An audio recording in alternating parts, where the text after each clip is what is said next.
Good morning everyone and welcome back to the class of compulsory English. I am your teacher Rajiv Dade and we are looking the part of grammar, that is articles, and we have seen some rules regarding how to use indefinite articles, and now we are seeing the rules of definite articles. Okay, and we have seen some rules regarding definite article also, and continuing with it I am reading some more rules and I will explain it to you. Okay, so last point was before the names of mountain ranges. Okay, now before points on the earth and before points of compass, as in the south pole, the equator, the west, the middle east. Okay, पहा आता before the points on the earth. Points म्हणजे या पृथ्वीवरती असलेले काही जे points आहेत, point म्हणजे ठिकाणं आहेत, त्यांच्यावर समोर आपल्याला द हे आर्टिकल लावायचं आहे. फॉर एक्झाम्पल त्यांनी दिलेलं आहे before the points of compass. Compass box जो असतो, जो आपल्याला दिशा दर्शवतो, त्याचे पॉईंट्सच्या आधीसुद्धा आपल्याला द हे आर्टिकल लावायचं आहे. तर फॉर एक्झाम्पल त्यांनी दिलं the south pole, north pole, south pole हे पॉईंट तुम्हाला माहिती असतील. ठीक आहे. द इक्वेटर, इक्वेटर म्हणजे ज्या ठिकाणी तो हे असतो, टोक असतं आपल्या. जसं आपण एखादा ग्लोब बघितला तर ग्लोबच्या वरचा भाग आणि खालचा भाग हा इक्वेटरचा भाग असतो, ज्याला आपण आर्टिक अंटार्क्टिक खंडसुद्धा म्हणतो. ठीक आहे. नंतर द वेस्ट ही झाली दिशा. ठीक आहे. नंतर द मिडल ईस्ट ही सुद्धा दिशा झाली त्या कंपास बॉक्सवरची. ठीक आहे. नंतरचा नियम पहा काय म्हणतो आपल्याला, with adjectives in the superlative degree. हे तुम्हाला सगळ्यांना माहीत आहे, तुम्ही शिकले असाल. सुपरलेटिव्ह डिग्रीच्या कुठल्या असतील, हायएस्ट म्हणा किंवा टॉलेस्ट म्हणा, tall, taller, tallest, high, higher, highest, good, better, best. तर याच्यामधली जी सुपरलेटिव्ह डिग्री आहे, द बेस्ट असं म्हणावं लागेल आपल्याला. Sachin is the best batsman in the world.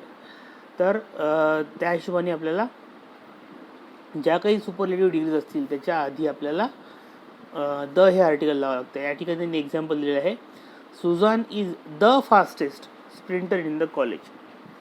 Sussanne is the fastest sprinter in the college. Suzanne ही कॉलेजमधली सगळ्यात फास्ट पडणारी मुलगी आहे.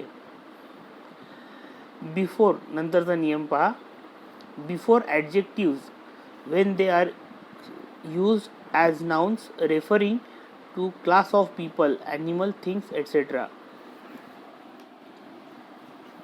तर या ठिकाणी बघा म्हटलं त्यांनी बिफोर ॲडजेक्टिव्ज काही विशेषणांच्या आधी, when they are used as noun, जेव्हा विशेषणांना नाम म्हणून वापरलं जातं किंवा नाम म्हणून त्यांचा वापर केला जातो, ज्यांचा वापर एखाद्या क्लास म्हणजे एखाद्या ग्रुपच्या लोकांचा करिता असतो किंवा काही प्राण्यांकरिता असतो किंवा काही वस्तूंकरिता असतो, तेव्हा द हे आर्टिकल वापरतात. फॉर एक्झाम्पल त्यांनी दिलेलं आहे, the strong can carry the logs of woods upstairs, means those who are strong. The strong म्हणजे जे लोक स्ट्रॉंग आहेत तेच आपल्या लाकडाचे तुकडे वरती घेऊन चढू शकतात, पायऱ्यांवरती घेऊन चढू शकतात. तर आता त्या ठिकाणी त्यांचं म्हणण्याचं उद्दिष्ट काय होतं, द स्ट्रॉंग म्हणजे तो एकटाच स्ट्रॉंग नाही, तर जे लोक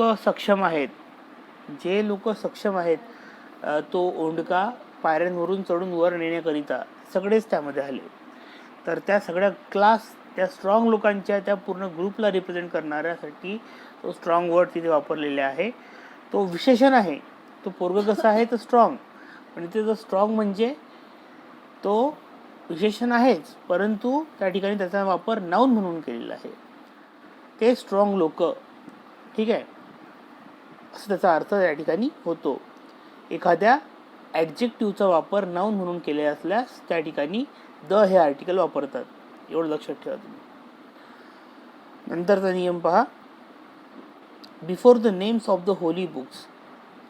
काही पवित्र ग्रंथ असतात त्यांच्या नावासमोर आपल्याला द हे आर्टिकल लावावं लागतं. फॉर एक्झाम्पल द गीता पवित्र धर्मग्रंथ आहे हिंदू लोकांसाठी, तर त्या पुस्तकाच्या आधी आपल्याला द हे आर्टिकल लावावं लागतं. द कुराण मुस्लिम लोकांचं आहे.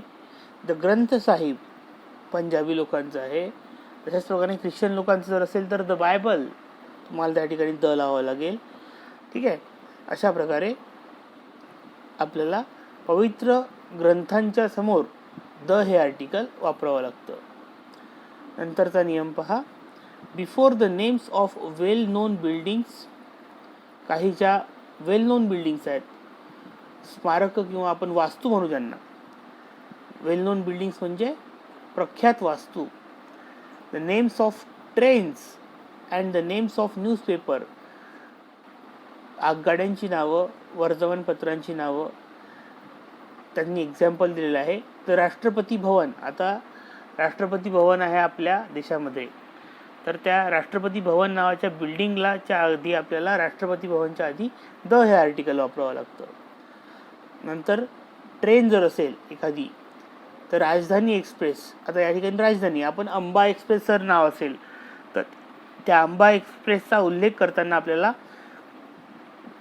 द अंबा एक्सप्रेस असा करावा लागेल.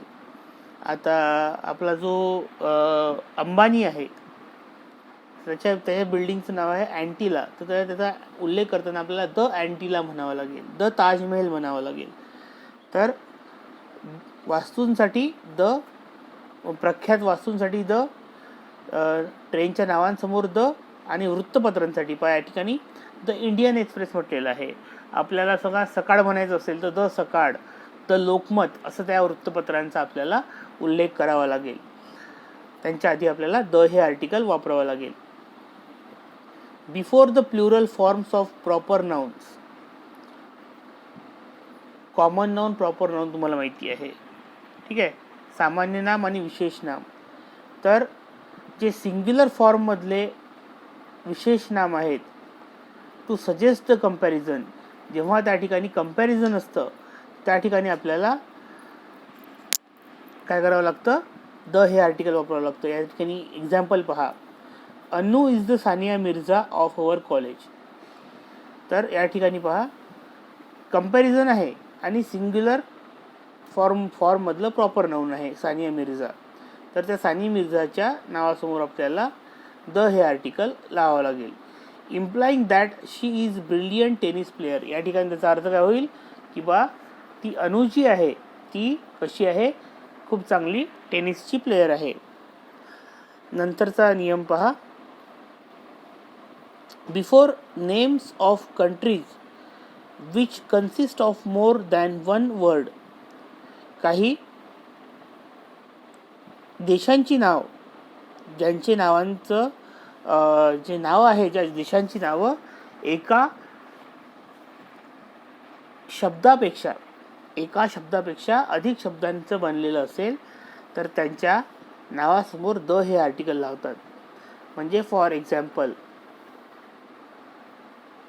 रोमा use to live in the United States of America. आता अमेरिकेचं नाव आहे the United States of America, परंतु आता युनायटेड स्टेट्स ऑफ आणि अमेरिका या 4 शब्दांनी तो बनलेला असल्यामुळे त्या ठिकाणी आपल्याला the United States of America म्हणावं लागेल. परंतु जेव्हा आपण फक्त अमेरिका म्हणू तेव्हा Roma use to live in America असंच त्याचा अर्थ होईल. ठीक आहे. द इंडिया म्हणू शकणार नाही आपण. ठीक आहे. द युनायटेड अरब अमिराती म्हणू आपण. UAE ज्याचा त्या दुबईचा फुल फॉर्म, त्याचं दुसरं नाव आहे युनायटेड अरब अमिराती. तर आपल्याला त्या ठिकाणी द UAE म्हणता येईल. ठीक आहे. तर ज्या देशांचे नावं एकापेक्षा अधिक शब्दांचे असतात त्या ठिकाणी काय करतात, द हे आर्टिकल वापरतात. ओके. नंतरचा मुद्दा आहे, articles are not used in the following cases. आता त्या ठिकाणी त्यांनी कुठल्या केसेसमध्ये आपण आर्टिकल्स वापरायला नकोत याचा एक त्यांनी नमुना आपल्याला दिलेला आहे. So it is enough for today. हा जो भाग आहे, articles are not use in the following cases, हा आपण पुढल्या लेक्चरमध्ये बघूया. Till then, good bye, thank you. If you have any problem regarding these rules, तर you can contact me. Okay, till then, goodbye, thank you.